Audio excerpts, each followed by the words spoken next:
사대교의 위치는 여러분이 지난주 시간에 본 거 기억하시면 되겠습니다. 뒤에 이렇게 화면을 잠깐 띄워주셨는데요. 사대교 위치가 저기고요. 사대교회에서 동쪽으로 쭉 가면은 어떤 교회가 서머나교회에서 동쪽으로 쭉 가면 어떤 교회가 나옵니까? 사대교회죠. 사대교회에서 동쪽으로 가면은 사대교회에서 서쪽이면은 서머나교회고, 서머나교회에서 동쪽이면은 사대교회네. 그렇죠? 저 거리가 한 50마일 정도 된다고 합니다. 50마일이니까 여기서 아마 한 켄트 그 정도 되는 거리 같아요. 켄트가 좀 더 멀지 모르겠지만 어쨌든 그 정도 거리 되는 것 같습니다.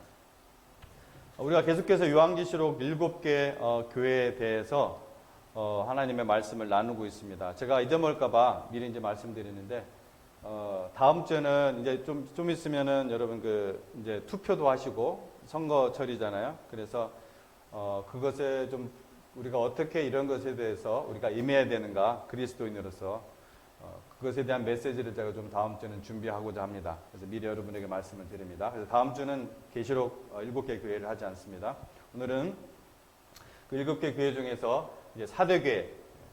이 사대교회는 요한계시록의 7개 교회 중에서 사실은 개인적으로 좀 가장 읽기 좀 힘들고 좀 피하고 싶은 교회입니다. 설교자로서. 왜냐면은 이 교회는 왜 그렇습니까? 칭찬이 하나도 없어요. 여기는 칭찬이 하나도 없고 전부 다 예수님께서 야단만 치시는 거라, 제가 강단에서 야단만 치는 사람 제가 하는 게 아닌데 너무 이런 설교를 만나면은 참 전달하기가 힘든데, 그래도 주님께서 우리에게 주신 말씀, 여기에서 제가 받은 은혜가 있고 또 여러분과 나누기 위해서는 말씀을 전하도록 하겠습니다. 이 교회는 살았다는 이름은 가졌으나 실상은 내가 죽은 자로다. 살았다는 이름만 있고 실상은 죽은 자로다. 이러한 치명적인 그러한 별명을 가진 그 교회입니다. 그런데도 이 주님이 사도계에게 주시는 이 메시지를 보면서 저는 주님의 은혜를 느끼고 납니다. 왜냐하면 주님의 그 형편없어 보이는 이 교회를 포기하지 않고 계신다는 거예요. 우리 같으면 벌써 포기할 것 같은데, 발로 찰 것 같은데, 이런 교회를 포기하지 않고 계신다는 것이 저한테는 큰 은혜가 됩니다. 기대와 희망을 가지고 간절하게 경고하시고, 기대와 희망이 있으니까 경고하시는 거 아니에요. 그리고 이게 어떤 면에는 격려하고 계신다는 거예요. 여러분, 주님은 주님의 교회를 결코 포기하지 않으십니다. 어떤 상황이 있을지라도 여러분 또한 나를 포기하지 않으십니다. 우리의 그 불순종과 고집으로 우리가 포기하는 것이지 우리 주님께서 우리를 포기하는 것이 결코 아닙니다. 자, 여기서 제가 몇 번 퀴즈를 냈는데 또 한 번의 퀴즈를 제가 내겠습니다. 여러분이 맞추시지 못할 퀴즈입니다. 오늘은 사실은 주님이 각 7개의 교회에 하시는 말씀이 공통적으로 있었다고 했잖아요. 끝에 부분에, 그렇죠? 그 2개는 이제 기억하실 것입니다. 여러분이 기억하시도록 반복해드리는 건데, 근데 이거는 주님이 각 7개 교회에 말씀을 하실 때 초반부에 항상 하셨던 말씀이에요. 초반부에 나온 단어예요. 똑같이 나옵니다. 7개 교회에. 끝이 아니라 초반부에. 그러니까 영어 알파벳으로는 이게 4개인데 한글로는 첫자 자음이 히읗으로 시작을 해요. 이렇게 설명을 드려도 여러분 성경을 보고 있어도 찾지를 못합니다. 아무리 시간을 들여도. 왜냐하면은 여러분이 가지고 계시는 개정 성경으로는 그게 나와 있지 않기 때문에 그렇습니다. 사실 지난주에도 제가 이 얘기를 했는데 제가 설명을 안 하고 그냥 지나갔어요. 시간이 없어서. 근데 어떤 분은 아마 설교 들으면서 목사님 여기 그 단어가 없는데 왜 이 얘기를 하시지? 하면서 들으신 분이 만에 하나 있을지는 모르겠습니다. 어쨌든 이것은 킹 제임스 음정역이나 혹은 영어 성경 중에 이제 YLT나 하면 또 저 갖고 있는 또 전수 성경, 이게 이제 한 여러 권 있어요. 그것들이 이제 번역이 된 부분들이. 그런 것을 갖고 계시지 않으면 맞출 수가 없습니다. 이 문제될 것은 아니지만 좀 더 우리가 성경의 풍성함을 느끼며 성경을 또 자세히 보고 싶은 분은 사실은 원어 성경과 함께 여러 개의 번역들, 한글도 물론이고 한글도 여러 개, 영어도 여러 개 이렇게 보면서 원어 성경에 맞추어 가면서 이렇게, 요즘 소프트웨어가 나오니까 사실. 근데 그게 사실 쉽지 않잖아요. 여러분이 집에서 그걸 어떻게 하겠습니까? 성경책을 몇 권씩 갖고 있고 이렇게 하기가. 그래서 목회자가 있는 거죠. 그래서 하나님께서 목회자를 세운 거고, 또 하나님께서 신약 성경에서 목사는 동시에 뭐라고 했습니까? 교사라고 하신 것이죠. 목사는 가르쳐야 되는 그러한 자리이기 때문에 공부를 계속 해야 됩니다. 이제 답이 뭐냐면은 행위입니다. 행위. 영어로 did. 행위. act라고도 할 수 있고 did가 좀 더 정확하겠네요. 행위. 그 행위라는 단어를 예수님께서 7교회에 말씀하실 때마다 초반부에 계속해서 이 행위라는 단어를 넣어요. 내 행위를 아느니, 내 행위를 아느니. 근데 개정성경에는 이걸 번역을 3군데밖에 안 해놨어요. 자, 사실 이 성경이 말하는 믿음이란 무엇인가? 성경이 말하는 믿음이란 무엇인가? 우리가 생각하는 믿음은 아무래도 중요하지 않습니다. 성경이 말하는 믿음이야죠. 바이블이야죠. 이게 기준이 있어야 되잖아요. 그죠? 7개 교회 모두에게 내 행위를 안다고 하셨습니다. 근데 이 말씀이 제가 왜 오늘 이걸 얘기하냐면 별로 그렇게 여러분 중요할지 않을지 모르겠지만 저한테 굉장히 확 와닿은 부분이 있었기 때문에 어느 날 이 성경을 보다가 예수님께서 내 믿음을 안다 이렇게 얘기하지 않으시고 내 행위를 안다 이렇게 말씀하셨다는 것이 저한테 어떤 의미로 좀 다가왔다는 거예요. 혹시 이 말씀에 대해서 이것에 대해서 묵상해 보신 분이 있나요? 내 행위를 안다고 하지 않아요. 내 믿음을 안다고 하지 않으시고 내 행위를 안다. 좀 주의 깊게 묵상해 볼 부분이라는 것입니다. 그래서 어떤 면에서 오늘 이 앞에 초반부 이 부분에 대해서 좀 제가 설교를 오히려 좀 내용이 좀 많을 것 같습니다. 뒷부분보다는.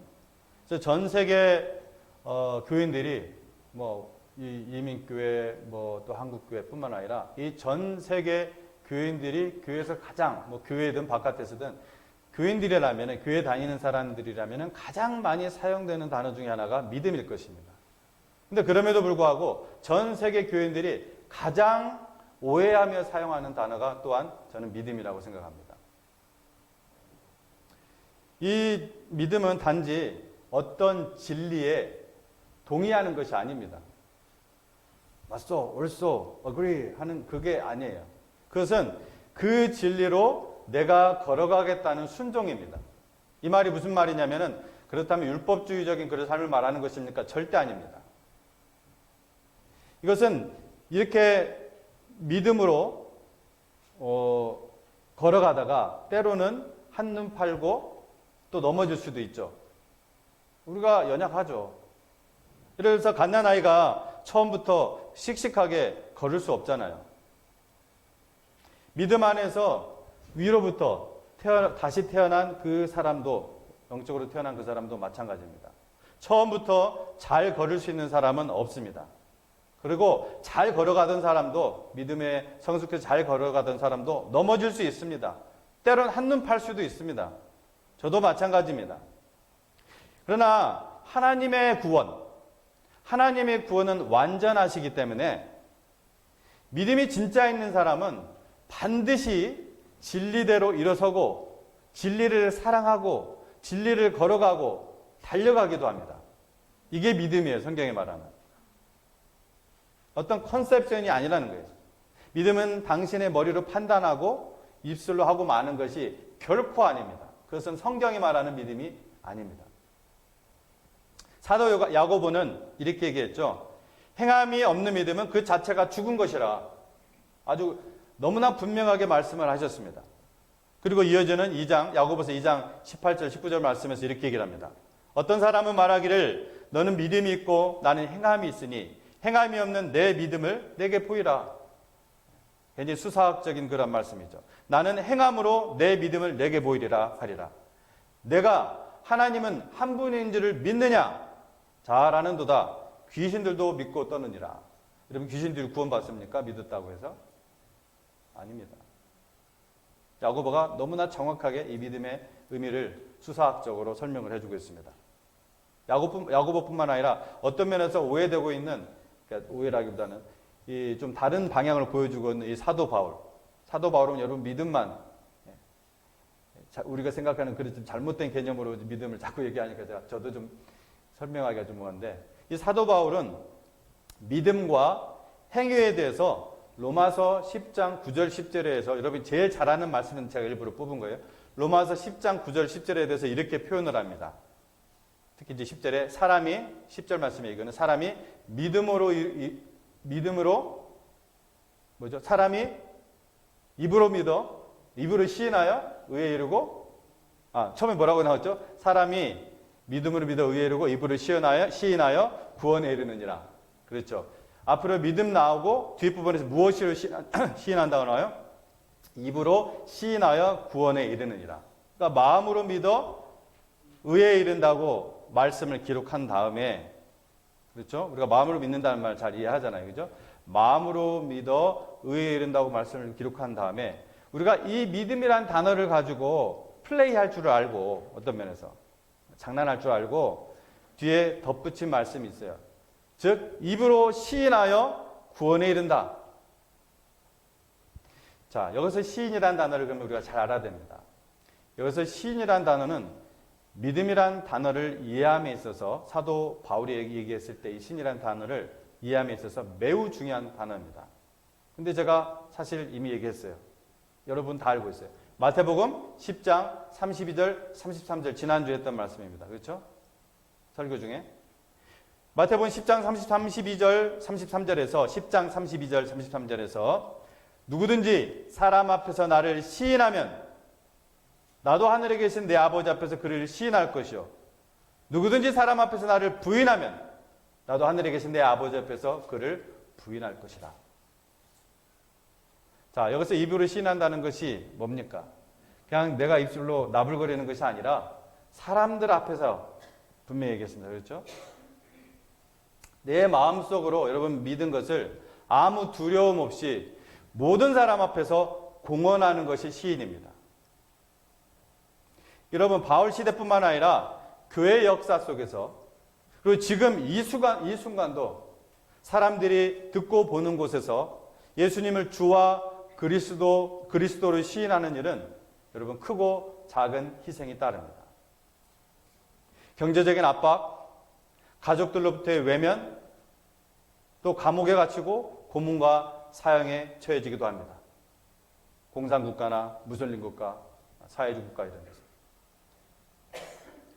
바로 지난주에도 제가 라디오를 듣다가 이전에 무슬림이었다가 그리스도인이 된 한 형제가 참수당했다는 이야기를 운전하다가 라디오 통해서 들었습니다. 지금도 여전히 우리가 너무나 지금 세이프한 마음껏 믿을 수 있는 곳에 있으니까 모르는데, 지금도 시인하는 이 믿음으로 인해, 모든 사람 앞에서 공개적으로 믿는 이 믿음으로 인해 참수당하고 고문당하고 경제적인 압박과 많은 크고 작은 희생이 따르는 그런 분들이 있다는 것입니다. 즉 그런 크고 작은 희생이 따라도 행하는 믿음, 그런 시인된 믿음, 이것이 성경이 말하는 믿음입니다.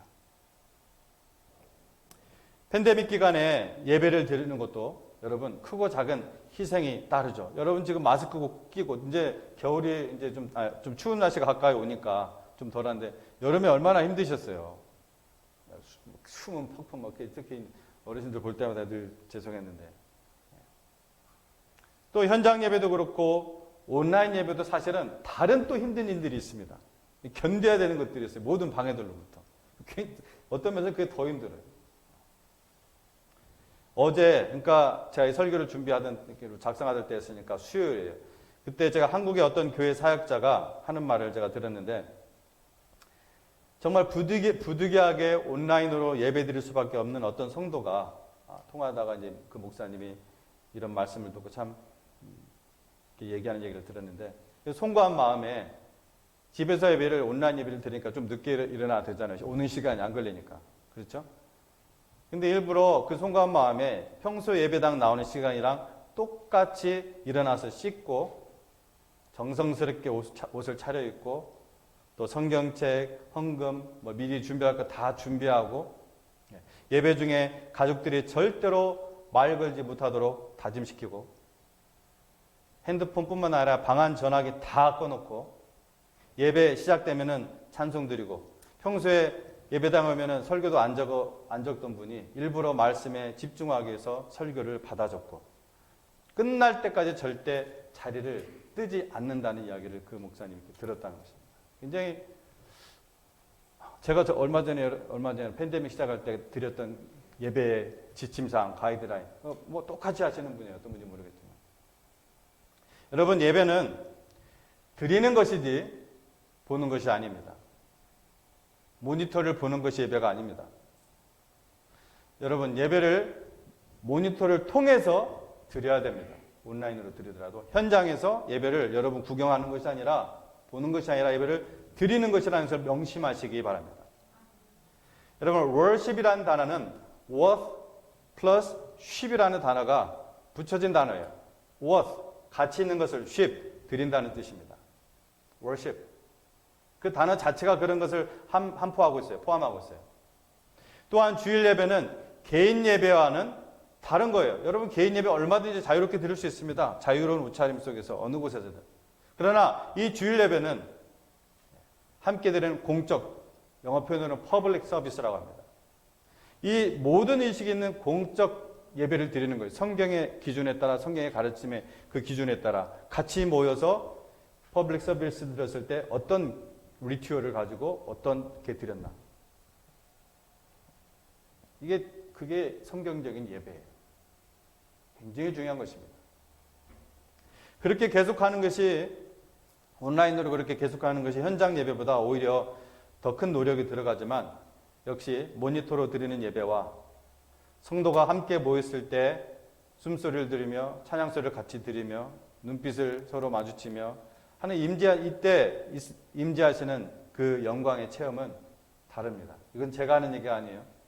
제가 이렇게 또 돌아다녀 보니까 제가 사실은 묻지도 않았는데 현재 온라인 예배를 드리고 있는 우리 교회 몇몇 교우들이 먼저 솔직하게 해주시는 말씀입니다. 그건 사실이에요.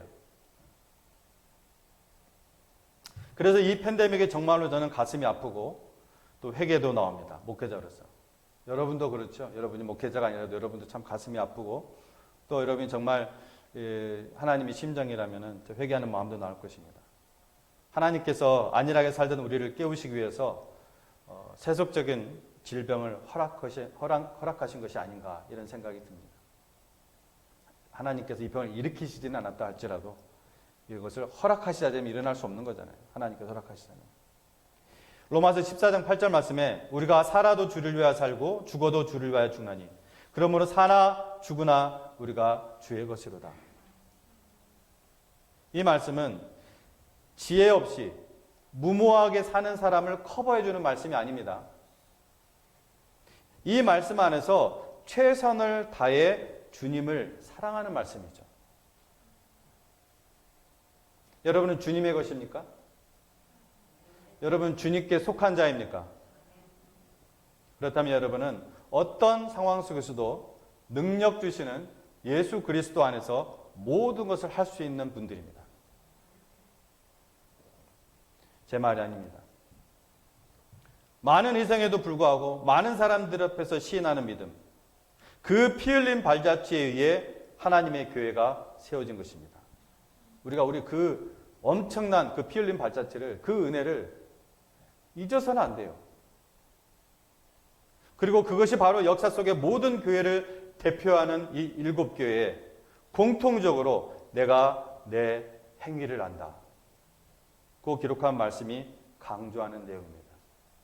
그냥 포괄적으로 내가 내 믿음을 안다. 이렇게 말씀하시지 않았습니다. 지난주 그리고 지금 당신의 믿음은 시인하는 믿음인가요? 행함이 있는 믿음인가요? 예수님은 아십니다.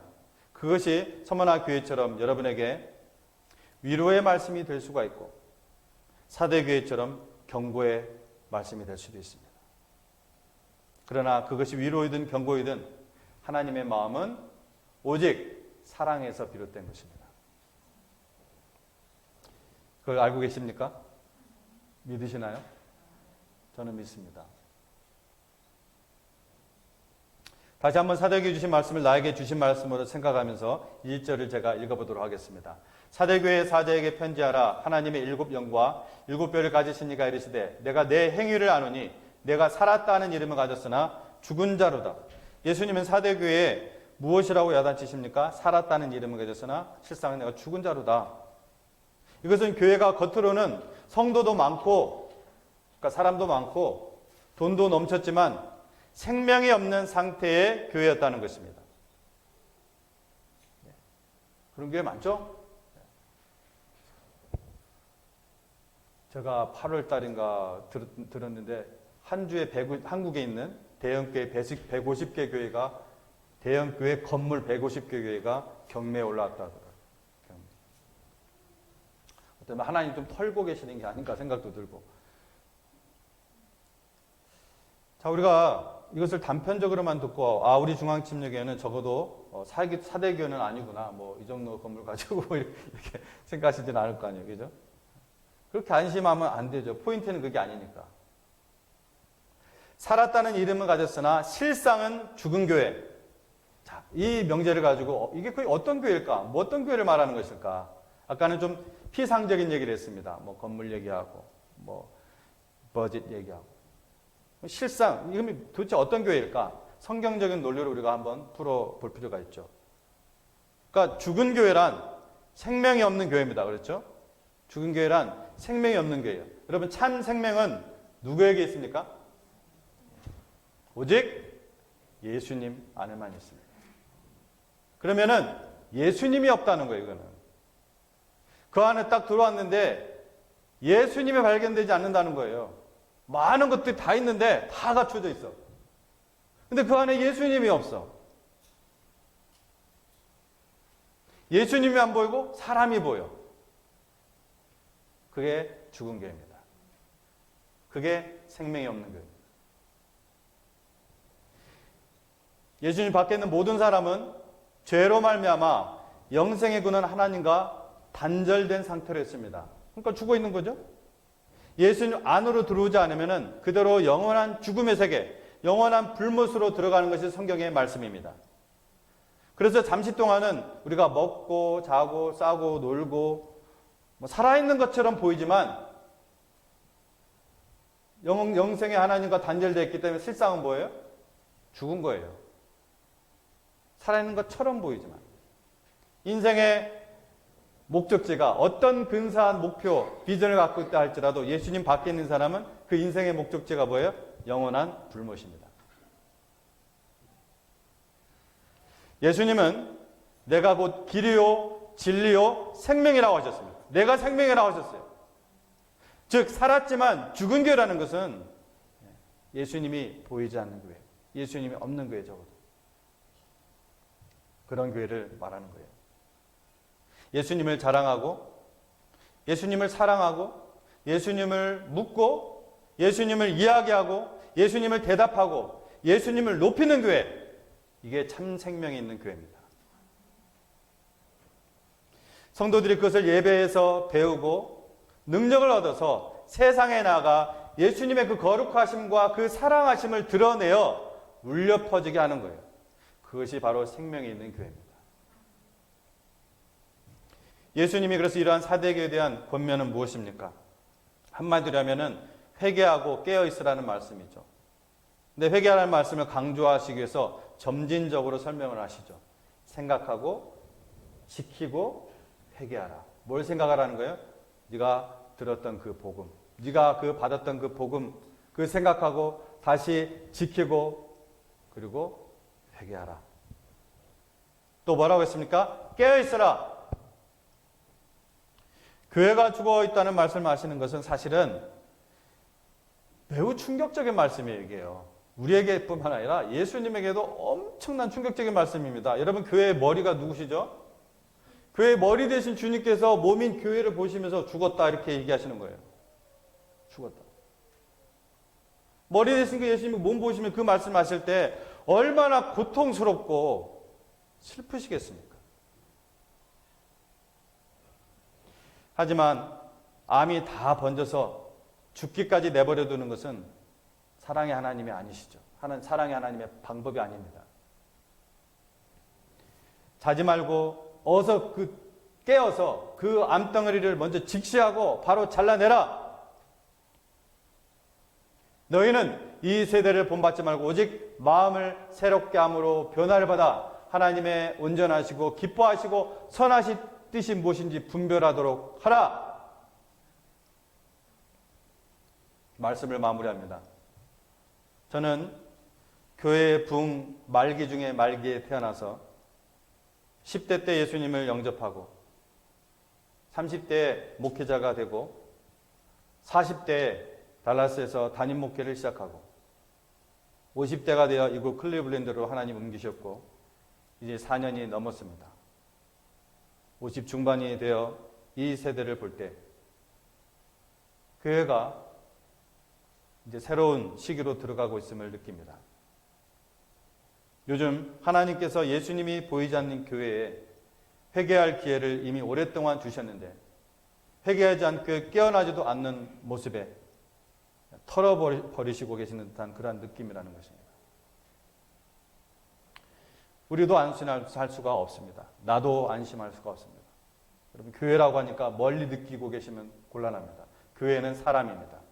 교회는 바로 믿는 바로 나인 것입니다. 우리가 사도교회에 주님과의 신의를 지키며 남아있던 불과 몇 명의 사람들이 있었다고 했죠. 우리가 그런 불과 몇 명의 남은 자들이라면은 여러분 계속해서 여러분 힘들더라도 믿음 안에서 그렇게 살아갑시다. 하지만 아직도 지금 회개하고 깨어나야 한다고 주님이 말씀하고 계신다면 바로 지금 회개하고 깨어나는 그런 순종할 기회입니다. 오늘 주님은 사도교회에 내가 도둑처럼 오시겠다고 했는데 무슨 말입니까? 생각지 못할 그때 오겠다는 말씀이죠. 이것은 꼭 주님의 재림만을 이야기하는 것이 아닙니다. 언제나 주님을 만날 자세로 살아가라는 아주 강력한 권면입니다. 더 이상 내일로 혹은 다음 주로 미루지 말고